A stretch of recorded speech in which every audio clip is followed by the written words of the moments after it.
রাখি যে এর চেয়ে 5 বছর আগে 2018 সালে আমার পরামর্শে এবং সহযোগিতায় রামধারীতে একটি 108 জনের গীতা পাঠ হয়েছিল।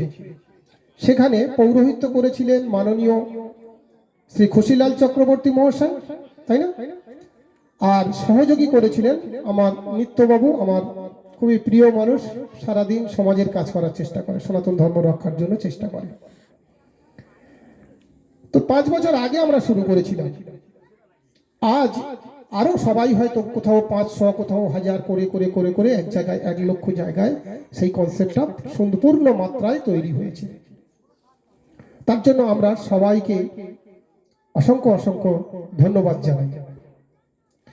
এইবারে আসি, আমাদের সনাতন ধর্ম ঘোর বিপদের মধ্যে রয়েছে, এটা আমরা সবাই মর্মে মর্মে উপলব্ধি করতে পারছি। আমাদের আগামী প্রজন্ম, তাদের দিশা কি, আদর্শ কি আমরা জানি না। তাদের কোন দিশাতে আমরা পৌঁছে দিচ্ছি সেটাও আমরা শুনছি না।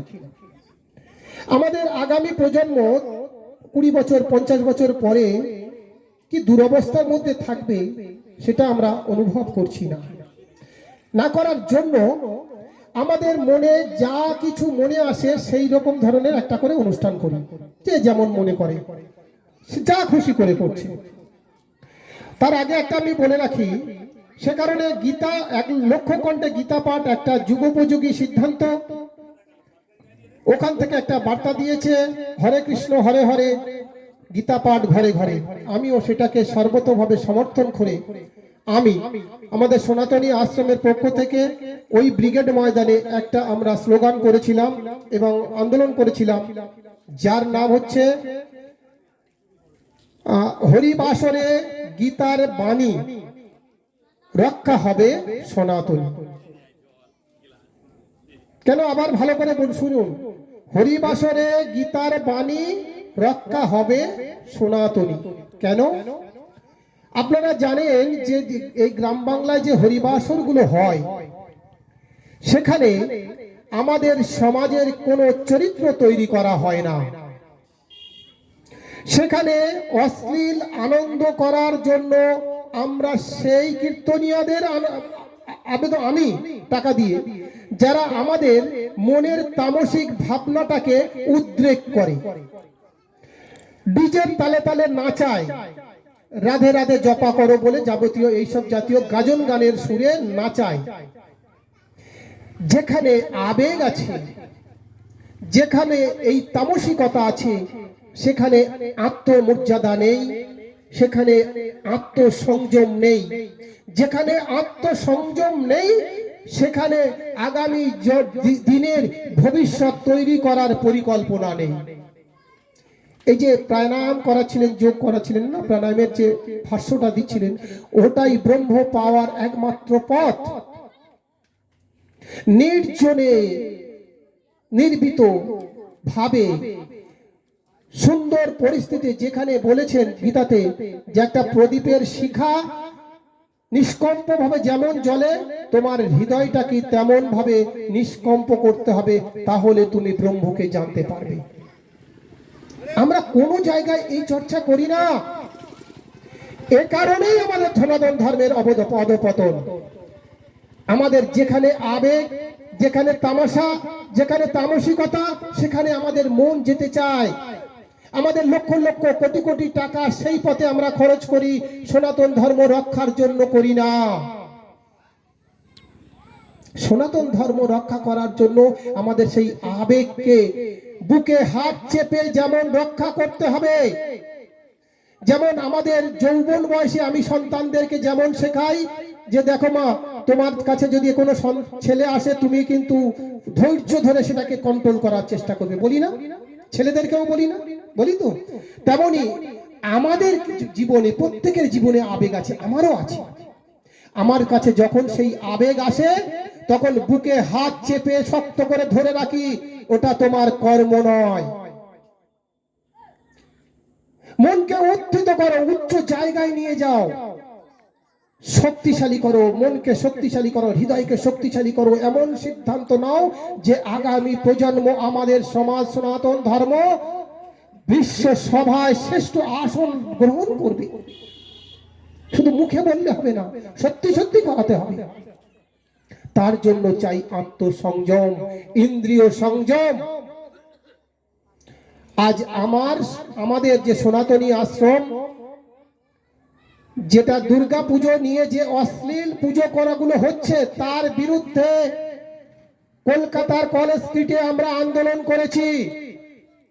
তার বাণী, তার স্লোগান হচ্ছে, তার বার্তা হচ্ছে, কম খরচে পূজা করো, সেই টাকাতে সমাজ গড়ো। আজকের সমাজের আগামী যুবক ছেলেদের কি ভবিষ্যৎ হবে আমরা কি জানি? আমরা কি চিন্তা করি, ভাবি?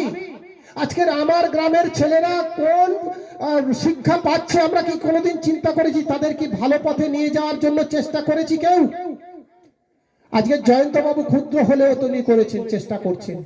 আগামী দিনে যদি খুশিলাল বাবু কিছুটা করছেন, ইনি বিভিন্ন জায়গায় গিয়ে চেষ্টা করছেন।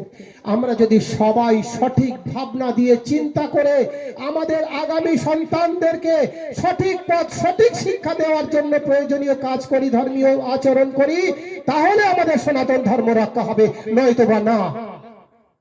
সারাদিন হরে কৃষ্ণ নাম করলে সনাতন ধর্ম রক্ষা হবে না। পূজার নামে মেলা বসালে সনাতন ধর্ম রক্ষা হবে না। পূজার নামে জুয়া খেলা, যাত্রা দিলে, গজন গান দিলে ধর্ম রক্ষা হবে না। সনাতন ধর্ম রক্ষা করতে গেলে আগামী দিনে বিশ্বের দিকে লক্ষ্য রেখে সঠিক সিদ্ধান্ত গ্রহণ করে আমাদের সন্তানকে সেই শিক্ষা গ্রহণ করাতে হবে। আমরা ভুলে গেছি ভগবান শ্রীকৃষ্ণ গীতার কি বাণী বলেছিলেন? আমরা কি ভুলে গেছি ভগবান শ্রীকৃষ্ণ কিসের জন্য লড়েছিলেন? আমরা কি ভুলে গেছি ভগবান শ্রীকৃষ্ণের সেই অদিষ্ট বাণী, সেই দৃঢ়তার বাণী? তিনি যিনি শুরু করলেন, কুতস্থ কস্মরমিদং বিষমে সমুপস্থিতম অনার্য কীর্তম জ্যেষ্ঠম কর্তৃম কর্ম অর্জুন। হে অর্জুন, তুমি বিষময়ে তোমার এই কাপুরুষতা কেন, এই বিকম্পিত হচ্ছ কেন? যেটা আমাদের মনে আজ এই ভীরুতা, কাপুরুষতা দানা বেঁধেছে। ভগবান শ্রীকৃষ্ণ আরো বললেন, এই দুর্বলতা, এই ভীরুতা, এই কাপুরুষতা দিয়ে কখনো মুক্তি হয় না। আমরা এটা ভুলে গেছি। তিনি আরো বললেন, এই দুর্বলতা দিয়ে সে কখনো মুক্তি পায় না, কখনো স্বর্গে যেতে পারে না। আমরা স্বর্গ পাওয়ার জন্য লারে লাপ্পা নাচছি, সারাদিন হরে কৃষ্ণ করে সবাইকে বিরক্ত করছি, কিন্তু সমাজের কি হবে সে কথা ভাবছি না। হিংসা বিদ্বেষ নিয়ে আমরা বেঁচে আছি। সব ভাই ভাইকে মেলে না। কেন মিলছে না? তুমি যদি এত ভক্তিবাদী হও, শ্রীকৃষ্ণের ভক্ত হও, তাহলে তোমার ভাইয়ের সঙ্গে তোমাদের কেন বৈরিতা? তোমার আত্মীয় পরিজনের সঙ্গে কেন তোমার বৈরিতা, হিংসা বিদ্বেষ? তোমরা এই জন্য এই বিদ্বেষগুলোকে নষ্ট করার জন্য কোনো পরিকল্পনা করছো না কেন? কেন সমাজে নিয়ে একজনকে বসছো না তোমরা? কিভাবে আমাদের মধ্যে সুসম্পর্ক তৈরি হয়? শুধু নাচ গান আনন্দ ফুর্তিতে তোমরা মেতে আছো। সে কারণে সনাতন ধর্মের আজকের এই দুর্দশা, এই ধ্বংসের কারণ, এই অধপতন। তোমাদের বাড়িতে বাড়িতে কোনো ধর্মীয় সন্তান তৈরি হচ্ছে না কেন? তোমাদের মধ্যে পূর্ব পরিকল্পনা নেই বলে। তাই পূর্ব পরিকল্পনা করো, বিশ্বকে দেখো। বিশ্বের মানুষ আজকের কোথায় চলে গেছে? ভারত আজকের চাঁদেতে পাঠিয়ে দিয়েছে রকেট, যেখানে কেউ বিশ্ব পারেনি।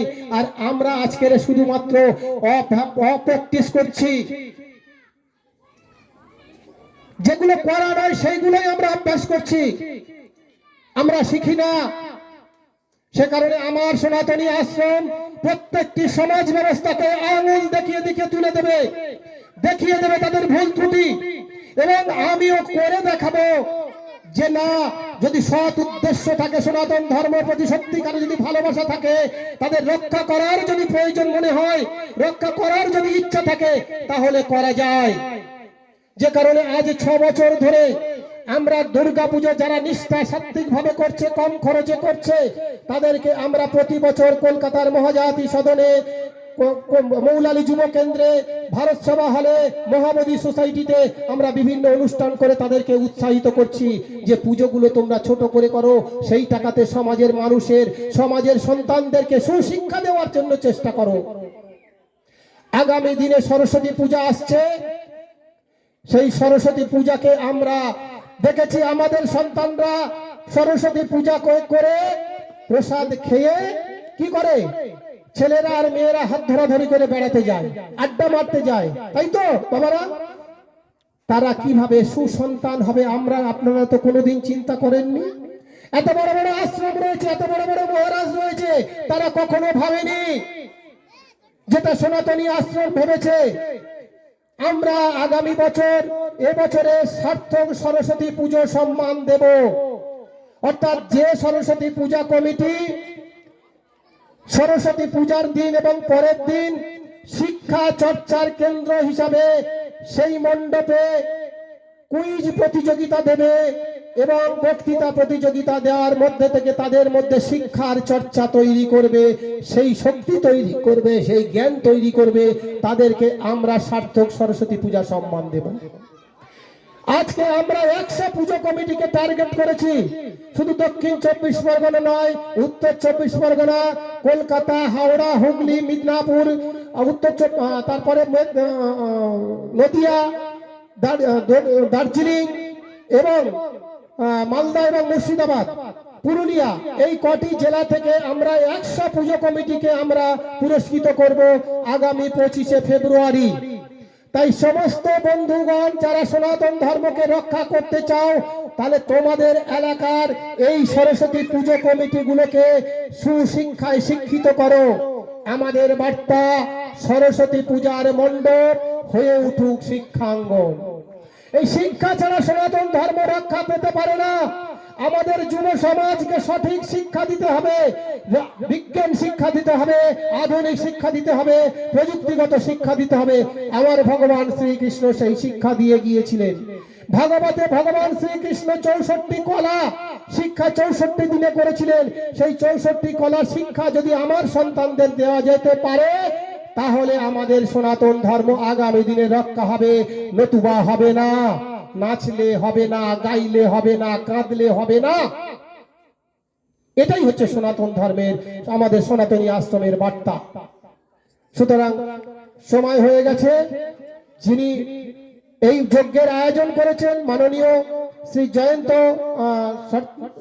শিকারী এবং তার যোগ প্রাণায়াম যে গ্রুপ এবং উপস্থিত যারা সহযোগিতা করেছেন তাদেরকে, উপস্থিত যারা রয়েছেন বৃদ্ধজন, তাদেরকে সশ্রদ্ধ প্রণাম জানিয়ে আমি আমার এই বক্তব্য আমি শেষ করছি। হরি ওম।